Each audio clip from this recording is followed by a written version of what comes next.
estão entendendo? Existem dois tipos de crentes. Um que é convertido e outro que não é convertido ainda. Mas se você não é convertido, tem tempo ainda, tá bem? Jesus ainda não chegou. Eu creio naquela palavra. As palavras de Deus não vão deixar de se cumprir na sua vida. Você não morre antes que Deus cumpra as palavras da sua vida. Você crê isso? E Jesus não volta antes que as palavras dele se cumpram na sua vida. Que se Jesus voltar e você ainda não estiver liberto, por isso existem dois tipos de libertação.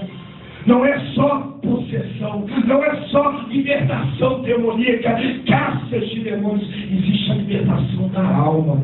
É você aprender a perdoar. É você tirar a mágoa do coração.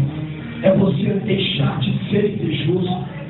Em vez de você ver uma pessoa desenvolver, você inveja, em vez de você glorificar a Deus e falar: Deus, continua abençoando, que eu estou esperando a hora de eu ser abençoado. Aí você inveja a pessoa, você não aceita a pessoa crescer, você persegue a pessoa. Aonde você vai morar no céu? Que céu é esse que está na vida que eu não conheço? Para morar no céu, o homem e a mulher de Deus tem que ser transformado. Para morar no céu, o homem e a mulher de Deus tem que se libertar a sua alma, o seu coração. Jesus, quando falou que é do coração que saem as impurezas, Jesus não estava falando de demônios. Jesus não estava falando de principados, de potestades, de virtudes e de espíritos dominadores do ar. Jesus estava falando das tuas vontades, dos teus desejos, dos teus projetos, dos teus sonhos, que são pecaminosos, são iníquos, são sujos, são imundos. O apóstolo Paulo, ele fala que o crente, ele não pode beber de dois cálices. Ele não pode ir lá no mundo e beber do cálice do Egito, da Babilônia, e depois beber do cálice do céu. Você não pode odiar o irmão lá fora, ou no coração, e dentro da igreja, orar como se nada estivesse acontecendo. Você não pode invejar o seu irmão, ter ciúme do seu semelhante, e depois vir na igreja e achar que nada está acontecendo. Como é que você vai para o céu? Você não pode odiar o seu irmão e depois vir na igreja e achar é só pedir perdão. Você não está salvo. Você tem que tirar o ódio, tem que tirar o rancor, tem que tirar a inveja, tem que tirar o ciúme, tem que pedir a Jesus para te libertar. Você tem que pedir a Jesus para te santificar. Você tem que buscar o Espírito Santo e pedir ao Espírito Santo para quebrar a sua carne. Hoje é sexta-feira, hoje é culto de batalha espiritual. E eu estou aqui falando de dois cristãos, de dois crentes, de dois evangélicos. Um convertido como Jó. Será que você é como Jó? Ou será que você se crente que está dentro de uma bolha, que está usando uma capa, está dentro de uma cápsula, escondendo os seus erros, os seus pecados e as suas imundícies? Jesus fala em João 15: não foste vós que me escolheste, mas eu que vos escolhi para ele dar fruto. Jesus fala que aquele que permanecer na sua palavra, que a sua palavra dele, pedireis o que quiser. Deus só pode tirar alguma coisa a partir da hora que você permanecer na palavra dele. E permanecer na sua palavra é viver na rocha. E viver na rocha é viver em Cristo, porque ele é a rocha. E estar em Cristo é tirar o ciúme, é tirar a inveja, é tirar o ódio, é tirar a prostituição da vida. Viver em Cristo é tirar a mágoa, a prepotência do coração, o egoísmo, o ciúme. Libertar de demônios é muito fácil. É só vir aqui, porque o missionário, ele jejua todo dia. Ele põe a mão no demônio e sai. Mas o ódio, quem tira é você do seu coração. A mágoa, quem tira é você. Nem Deus pode tirar. Ele disse em Apocalipse: eis que sou a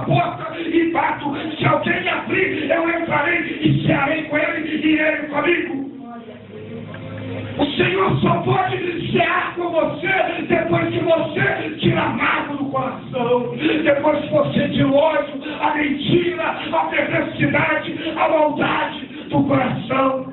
E tem crentes assim na igreja, tem evangélicos assim na igreja, tem irmãos assim na igreja, invejosos. Não esperam no Senhor, ciumentos, não esperam no Senhor, tudo está ruim, nada está bom, cheio de ódio e de mágoa. Qual crente você é? Você é um crente que parece ou se assemelha com Jó, ou você é um crente como Judas?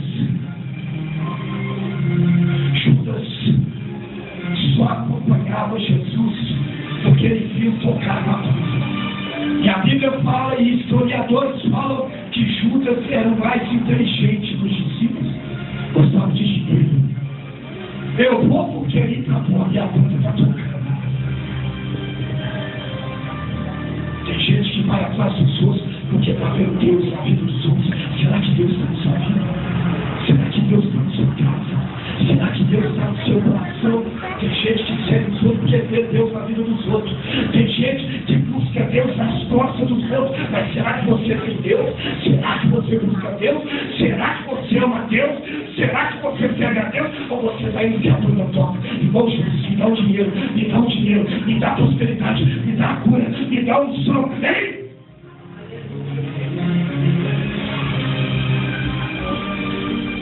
E olha que eu não sabia o que Deus ia falar.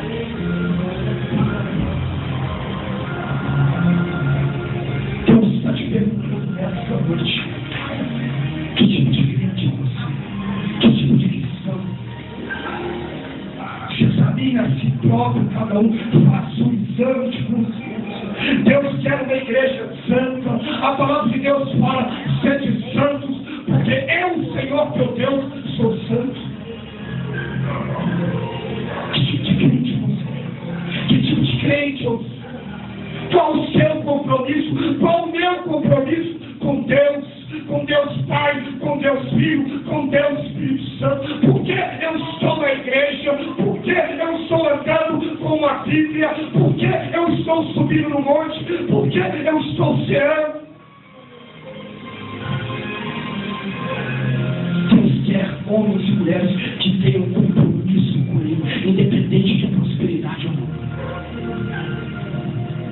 Deus quer homens e mulheres que estão com Ele, independente se vão ser exaltados ou não. Deus quer homens e mulheres que, independente de estar com saúde ou não, vão estar sempre louvando a Ele. Deus quer homens e mulheres que, independente ou é rico ou é pobre, estarão sempre adorando a Ele. Deus está te perguntando essa noite: qual é o seu compromisso com Ele? Qual é o grau de comprometimento com Deus que você tem? Qual o compromisso que você assumiu com Deus? Será que você tem um compromisso com Deus como Jó? Jó está sem dinheiro, mas estou com Deus. Meus filhos, minha família me abandonou, mas estou com Deus. Estou doente, mas estou com Deus. Ou será que você está passando seu tempo na igreja vendo os outros crescer? Será que você está na igreja reclamando? Ou será que você está na igreja mentindo? Deus quer pessoas sinceras, pessoas com compromisso, pessoas de caráter, pessoas de opinião, pessoas que têm um compromisso com a sua palavra, pessoas que amam mais a Cristo do que tudo, porque quando Cristo chegou até os discípulos, ele disse: vinde após mim e eu vos farei pescadores de almas. E a palavra de Deus fala que os discípulos abandonaram tudo e todas as coisas. E às vezes ficamos apegados a sentimentos que nos atrapalham e atrapalham os outros. Ficamos apegados a sentimentos e desejos como Caim, que não cresceu.